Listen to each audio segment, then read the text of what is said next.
my thoughts and in my dreams, they're always in my mind. These songs of hobbits, dwarves and men, and elves, come close your eyes. You can see them too. Now that I've repeatedly and completely sabotaged dungeon masters in their attempts to control things, I like to show them how weak the plan is. So here's some advice for DMs. A lot of DMs, when they read the Dungeon Master Guide, they see a chapter on like poisons and disease, and they're like, oh man, this is boring, and they skip it. And so they never do this stuff. Read those chapters because they're really good.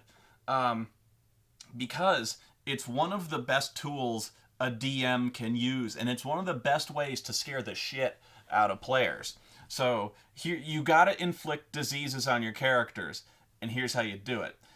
If they're ever in a sewer, if they're ever fighting some kind of verminous monster like rats, like you know how I always hate giant rats and fucking bugs because it makes you feel like a glorified exterminator. Well, if you're gonna, like, usually low level characters do this, and so like if you're gonna throw in rats or dire rats or something like that, or there's like a garbage monster called an Otyugh or something. I don't know how to pronounce it. Otyugh.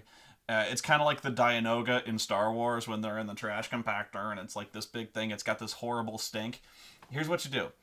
If they ever go into a sewer where they're in like any kind of shit water or any kind of place where there's really thick poo gas, or if they ever get bitten by a rat or anything rabid, or if they get bit by anything filthy, anything like that. If they're ever in a dirty fucking environment where, like, in real life, you wouldn't want to stick your hand. So, like, if there, if I told you, go into the sewer, and you went down there and you got bitten by a rat, you'd be scared shitless. Because if you got bitten by a rat, you'd go to the doctor, like, immediately. You'd soak your hand in goddamn bleach. So you got to put that fear into them from the beginning. And so what you do is, in secret, every time they take an injury in one of those environments, in the book, they have a roll. They have a constitution save to avoid getting the disease. And you track that independently. Okay? So, like, if somebody gets bit and they fail their constitution roll, then you write that down. And so, in the book, they have an incubation period, and they have, like, 3 phases if the disease gets worse and worse and worse.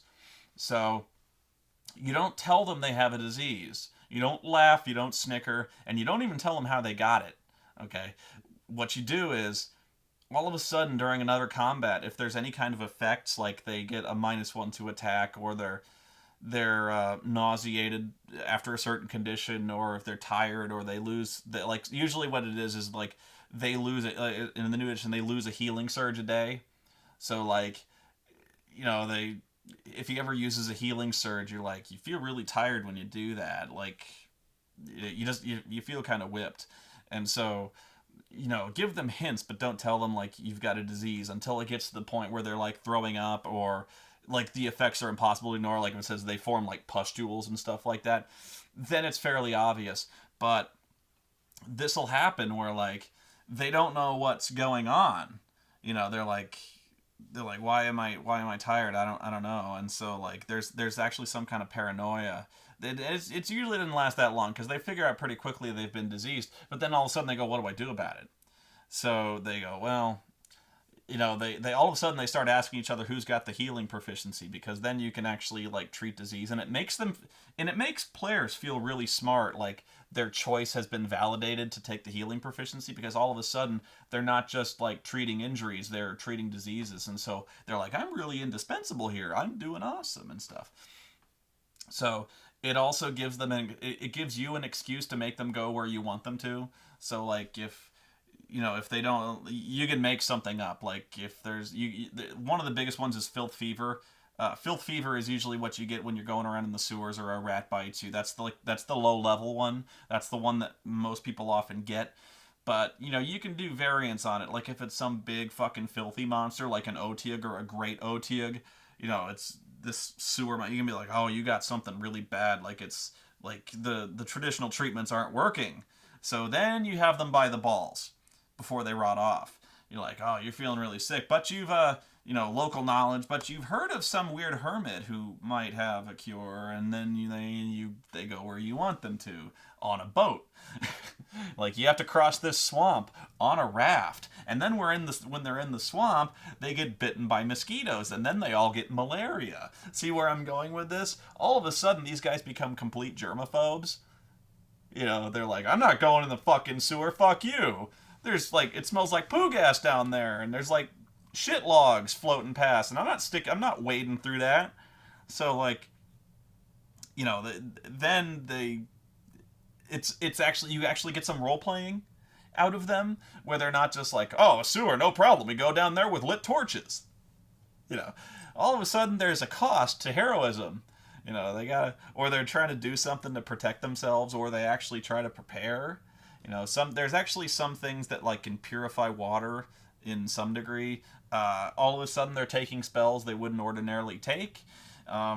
So there's actually creativity that kind of goes on there. And if you're finding the players are having too easy a time of it, that's another way to kind of keep them in check. It's really annoying as a player when all of a sudden every time you get bitten by a rat or something like that you're like, oh, fuck, I'm going to get sick.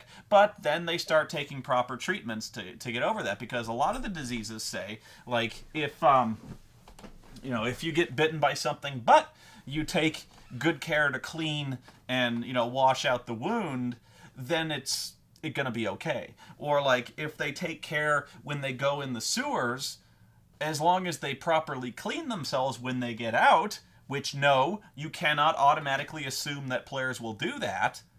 So, like, seriously, because, oftentimes they'll get out of the sewers and they'll go, let's report to Lord Byron that we've succeeded in our task. And so, remember that. When they go show up at Lord Byron's manor and they're half covered in shit, they're not going to let them in the door. Or if they do, they're going to be tracking shit all over the place. And then they're like, surprise, surprise, they got sick, they got diphtheria because they were hip deep in turds, in diarrhea water, and then, they didn't wash off for 8 hours, if at all, because bathing is actually not a big thing in medieval times, and so you should actually take note. You don't have to expect the players to tell them all your bathing habits and toilet, bowel movements, but like, especially in situations like that, one of their first orders of business is, I go jump in a river or something. I gotta wash this diarrhea off me, So it's a really important tool, and it does a lot of things for the campaign. It keeps the players in check. It encourages role playing. It makes players go where you want them to in special cases if they catch something weird. What else? I was gonna say something else. What was it? It was a really good one too. But it also adds, here's what it was. It also adds flavor, and it lends an air of realism to your fantasy game, which actually is a very important thing to ground players kind of believe that it's a reality and act accordingly. Oftentimes, players don't know how to act in some kind of medieval setting because they're like, it's so weird. There's a fucking dark elf over there. How do I talk to a dark? I don't know. So, like, when you add that idea, all of a sudden they start thinking, which again is sometimes kind of hard to put yourself in the shoes of that. So, like, all of a sudden when you go to an inn and you're like, we need a room, people will speak up and they'll be like, yeah, we also want to pay for a hot bath. Role-playing. It sounds silly, and it is a little silly, but all of a sudden they're kind of making demands. They're like, we're gonna do this right, because if we don't, the DM is gonna infect us with shit. So, all of a sudden it brings things out. It brings out some role-playing, because all of a sudden they're at an inn and they're like, yeah, taverns and inns are good for more than just getting an extended rest and spending healing surges. We can actually kind of role-play here. I want a hot bath. I want to get a good room. That's another thing. Like, if they go to sometimes they'll be like, I want to go to an inn. And they're in some really shitty part of town. Or even some characters will seek out really shitty inns because they're like, I'm street, I'm hardcore, you know. So they're like, I'm gonna go to the tavern down by the pier where all the sailors hang out, which, by the way, should be a pretty obvious indicator right there if they want to hang out with sailors. So they'll be like, and you can, as a DM, you can kind of drop hints by this. You're like, oh man, you walk past, like you're looking for rumors, and you walk past this filthy fucking tavern. It's like it's falling apart. There's really raucous laughter. There's a dude puking out the window. A chair gets thrown out another window. Some guy throws up on your shoes. You know, they're drinking this horrible battery acid smelling grog. You know, that kind of stuff you see in The Secret of Monkey Island, where the grog can burn through the table. So when they go in there and they're like, we want a room, do this. The innkeeper says like, oh well, we don't have any rooms, but you can sleep in the common room if you want. Okay, for those of you who don't know, historical note, there were private rooms that have a lock sometimes, and then there's the common room, which is basically like just a big room, sometimes not even a big room, where people just kind of stretch out. Like whoever pays like a silver piece just goes in there and lays on the floor and sleeps. It's kind of like sleeping in a hostel, except way filthier. So like, you know, all these sailors are like, I'm gonna go just crash in that room for a while. So all of a sudden you got like 40 dudes in a 10 by 10 room, a lot like convention guests, you know, who all split for one room, and then they're sleeping like 3 stacked. You know, when they're all using the same chamber pot, and like there's like some guys left their mattress there, and some guy sprayed diarrhea on the mattress, but you don't know that. When you get 40 dudes, not all of whom have bathed or have been wandering around in the sewers, or who work in the sewers, or who have been stuck on a pirate ship or something like that for 6 months. There's stuff you can catch there, not the least of which being lice. So all of a sudden, like, you can start dropping hints like, man, you itch all over, dude, or like, you got crabs, bro, or, you know, all of a sudden, so like you got really bad lice, and you're like, the player just looks at you like, you motherfucker, you know, like, sometimes they won't care. It's like, okay, I cut my hair off. Okay, but, you know, it's another thing that players will be careful about. Like, sometimes they'll be like, yeah, I'm going to save money, I'll go to the common room. And most DMs will just be like, okay, the evening passes without event. You wake up, no. Make them pay that extra money. And oftentimes, if the innkeeper sees that you guys are kind of frou-frou, or it looks like, you know, you have money, or you've got really fancy armor on, you can even have the innkeeper go like, well, you can pay for the common room, but I wouldn't want to go in there. There was some guy with massive taco shits, you know, like just stuff like that, you know. And so you can gouge them for money, potentially, like 5 gold pieces if you want the only room left, you know. So, and then you can actually have the players, if they're creative, can try to work like intimidation or diplomacy or haggling or stuff like that. Role playing.